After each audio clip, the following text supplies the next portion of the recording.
10, 9, 8, 7, 6, 5, 4, 3, 2, 1, 0.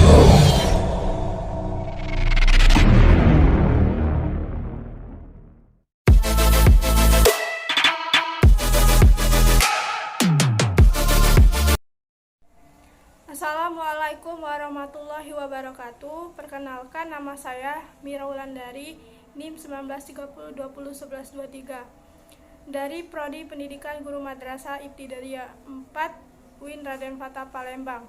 Di sini saya akan menerapkan metode simulating dan modeling di dalam kelas. Sebelum saya menerapkannya, maka saya akan menjelaskan terlebih dahulu apa sih metode modeling dan simulating itu.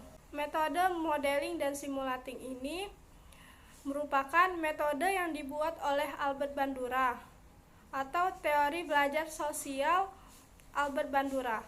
Nah, Albert Bandura ini merupakan salah satu pakar psikologi pendidikan yang membuat teori belajar sosial atau metode modeling dan simulating. Nah, metode modeling ini metode yang berfokus pada metode studi sosial. Di dalam studi sosial tersebut, seorang guru menerapkan metode yang bertujuan untuk menerapkan teori yang bersifat belajar atau yang bersifat perilaku yang tradisional. Maksud dari tradisional ialah metode simulating dan modeling ini adalah suatu metode yang sebelumnya sudah terjadi, akan tetapi dijadikan semacam contoh terhadap metode yang diajarkan. Bagaimana caranya bersikap, bagaimana proses dalam bersikap, dan bagaimana efek-efek timbal balik dari perilaku tersebut. Jadi pada intinya, teori belajar sosial menurut Bandura ini adalah orang belajar dari yang lain melalui observasi, peniruan, dan permodelan. Kemudian teori belajar sosial menjelaskan tentang perilaku manusia dalam interaksi timbal balik yang berkesinambungan antara kognitif, perilaku, dan pengaruh lingkungan. Kemudian ada 4 tahap dari proses pembelajaran modeling dan simulating yang terjadi dalam observational learning, yaitu yang pertama atensi. Jadi atensi ini seseorang harus memberikan perhatian terhadap model dengan cermat. Lalu yang kedua, retensi. Retensi ialah mengingat kembali perilaku yang ditampilkan oleh model yang diamati, maka seseorang perlu memiliki ingatan yang bagus terhadap perilaku model. Kemudian yang ketiga yaitu reproduksi. Reproduksi memberikan perhatian untuk mengamati dengan cermat dan mengingat kembali perilaku yang telah ditampilkan oleh modelnya.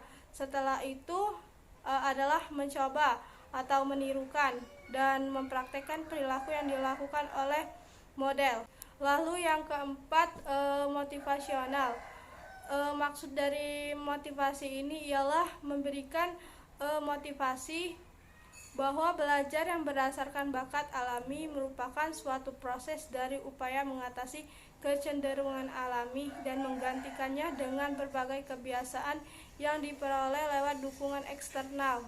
Kemudian kelebihan dan kekurangan dari metode simulating dan modeling ini. Kelebihannya yang pertama yaitu pendekatan teori belajar sosial ini lebih ditekankan pada perlunya conditioning atau pembiasaan merespon dan imitation atau peniruan. Lalu yang kedua, pendekatan belajar sosial menekankan pentingnya penelitian empiris dalam mempelajari perkembangan anak. Lalu yang ketiga, metode ini juga berfokus pada proses yang menjelaskan perkembangan anak, faktor sosial dan kognitif. Lalu kelemahannya yaitu yang pertama, pada proses penerimaan informasi yang tidak melihat aspek positif dan negatifnya. Kemudian jika manusia belajar atau membentuk tingkah lakunya dengan hanya melalui peniruan atau modeling, sudah pasti terdapat sebagian individu yang menggunakan teknik peniruan ini juga akan meniru tingkah laku yang negatif, termasuk perlakuan yang tidak diterima dalam masyarakat. Mungkin itu saja yang dapat saya jelaskan, dan selanjutnya saya akan menampilkan video menerapkan metode modeling dan simulating di dalam kelas. Anak-anak, siap, Bu.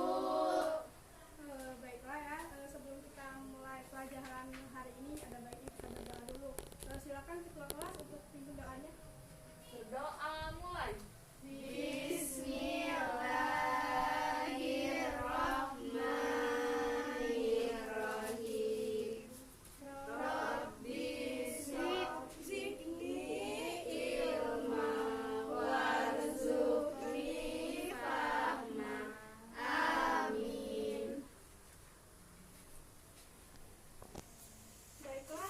Sebelum kita belajar hari ini, ada baiknya Ibu absen terlebih dahulu ya. Iya, Bu. Putri, hadir, Bu. Saskia, Hadir, Bu. Nuzwatu, hadir, Bu. Fitri, hadir. Nica, Hadir, Bu. Marcella, hadir, Bu. Hadir semua ya. Iya, Bu. Nah, ada yang tahu nggak kita hari ini belajar apa? Belum tahu ya. Nah, hari ini kita akan belajar mengenai bangun datar.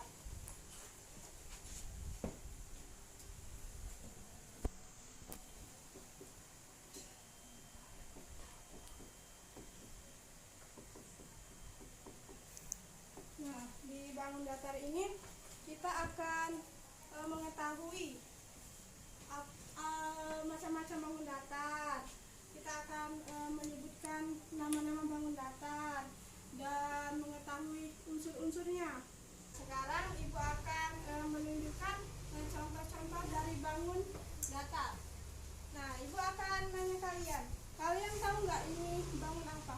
Kotak. Iya, betul sekali, ini kotak. Tapi kotak ini nama bangun datarnya persegi. Nah, terus kalau ini apa? Kotak panjang. Iya, betul juga. Tapi kotak panjang ini nama bangun datarnya persegi panjang. Kalau ini gula lingkaran ya. Nah, Ibu akan jelaskan lagi. Kalau ini nama bangun datarnya lingkaran. Kalau ini apa? Segitiga. Iya, pasti kalian sudah tahu. Ini nama bangun datarnya segitiga. Nah, sekarang Ibu akan mencontohkan gambar-gambar dari bangun datar. Nah, yang pertama Ibu akan mencontohkan gambar persegi. Misalkan kita mau menggambar ukurannya itu 10 cm. Nah, kita letakkan penggaris kita di sini. Tadi kan kita mau membuatnya 10 cm. Jadi dari 0 ini kita tarik ke angka 10. Nah, kemudian di samping kirinya ini juga 10 cm juga.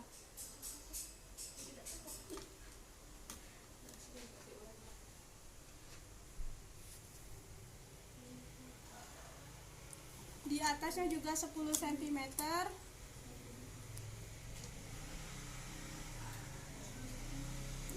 Di sebelah kirinya juga 10 cm. Nah, ini contoh gambar persegi. Nah, sekarang Ibu akan mencontohkan gambar persegi panjang. misalkan kita mau menggambar panjangnya itu 15 dan lebarnya itu 10. Dari angka 0 kita tarik ke angka 15. Di sampingnya kirinya kan 10 tadi, samping kanan 10, samping kirinya juga 10,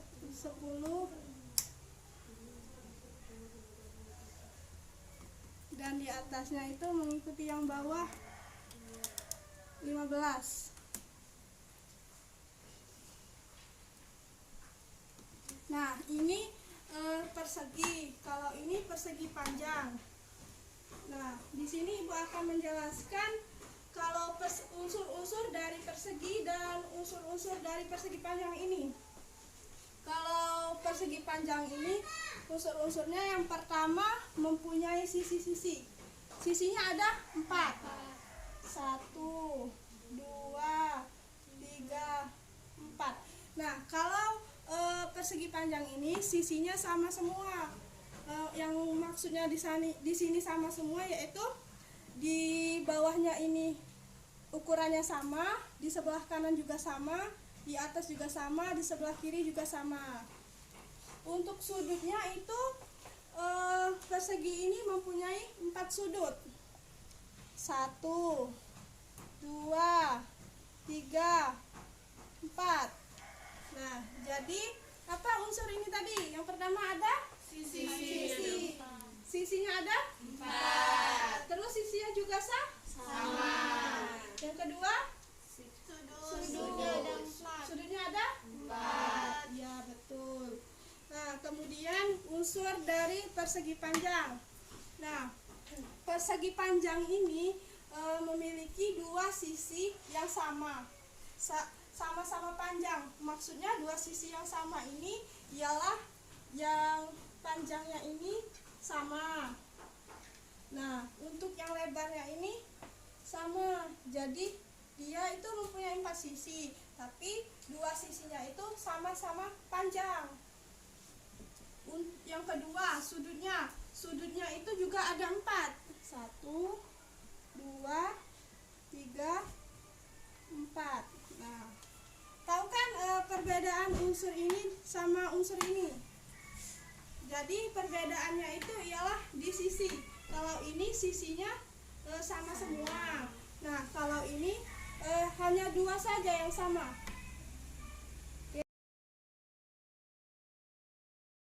Oke, baiklah anak-anak, sampai sini paham? Paham. Nah, sekarang coba siapa yang mau menggambar ke depan? Saya Bu. Ayo Putri, silakan ke depan. Ibu hapus dulu ya.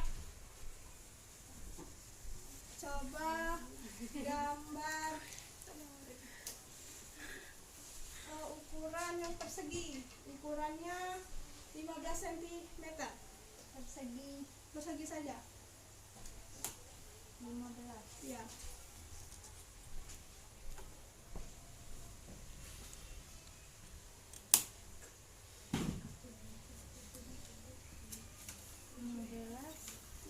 Ya, betul.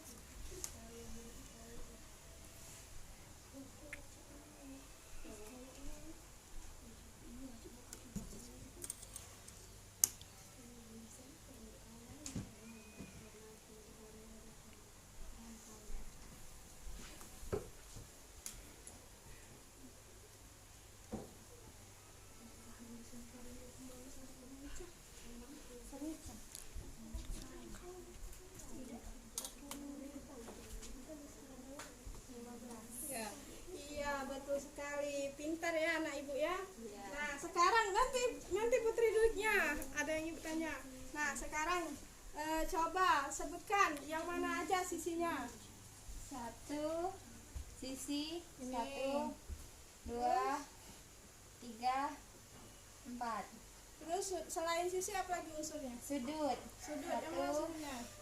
2, 2, betul. 3, 3, 4. 4. Hore. Putri boleh duduk. Ayo kita berikan tepuk tangan untuk temannya.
dari bangun, datar, terus apa lagi unsur-unsurnya ya? Nah, tadi tuh siapa yang maju ke depan? Saya Bu. Putri ya? Nah, Putri ayo silakan ke depan. Ibu mau memberikan Putri hadiah. Sebelum itu tepuk tangan dulu untuk temannya. Putri mulai disuruh dulu. Nah, besok-besok kalau ibu suruh maju ke depan, kalian juga boleh ya? Ya. Bisa mendapatkan hadiah. Tapi jangan terus-terus mengharapkan hadiah ya. Nah, nanti kalian pelajari lagi ya di rumah. Iya, Bu. Apa yang ibu terangkan tadi tuh, supaya terus diingat kembali. Nah, di sini ibu mau tanya, apakah kalian ada yang ingin tanyakan lagi? Tidak ada. Baiklah, sebelum kita menutup pelajaran hari ini, ada baiknya kita berdoa dulu. Ketua kelas silakan pimpin. Berdoa dimulai. Bismillahirrahmanirrahim. Wal asri innal insana lafil khusri illal ladzina amanu wa amilus solihati wa tawasau bil haq wa tawasau bis sabr. Shadaqallahul azim. Oke, anak-anak boleh pulang. Baiklah, itulah video saya dalam menerapkan metode modeling dan simulating. Saya akhiri, mohon maaf apabila ada salah kata. Kepada Allah saya mohon ampun, dan kepada kalian semua saya mohon maaf. Saya akhiri, wassalamualaikum warahmatullahi wabarakatuh.